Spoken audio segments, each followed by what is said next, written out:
a parable, that a sower went forth to sow. And as he sowed what? Seed. But he tells us, as he interprets the parable, the seed was the Word of God. He's telling the gospel story.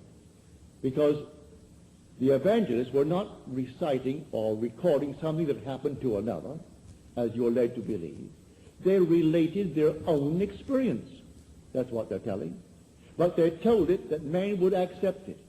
So they told it in the third person and spoke of him, when really they should have spoken or could have spoken of themselves, for they were only relating their own experience.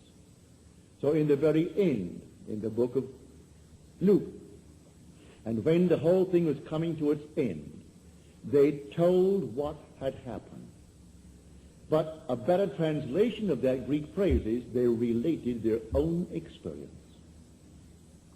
But if you tell that, well, then people will simply cast it aside. That was all hallucination. As a friend of mine said to me, recently, when I was explaining to his brother this wonderful thing that happened within me. And he said, that was all hallucination. I said, well, first of all, you are a mechanic. You deal with automobiles all day long. Would you let me tamper with your engine?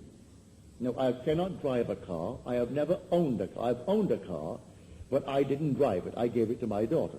When she was a minor and could not own it, I kept it, and I paid all expenses of it, but I gave it to her. So that's the only car that I have ever owned. And one day I got some little infraction that she had, because I was the owner, I got the summons. So that was my experience with owning a car. Now, will you let me now tamper with your car if it needs some help? He said, I will not. I said, then you dare to tell me that you want to tamper with the book of God and you know nothing about it?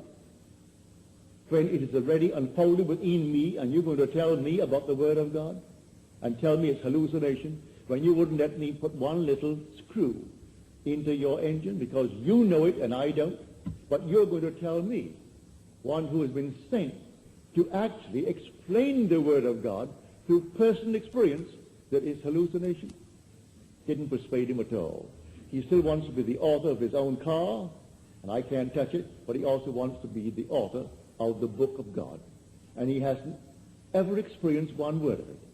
And when I said to him, do you consider yourself a Christian? He said, no, I am nothing. But you're going to tell me all about the Christian mystery. Well, no, he is not alone, may I tell you. You can multiply him by unnumbered people in the world.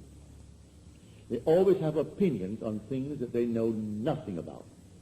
But that's true of all of us, really.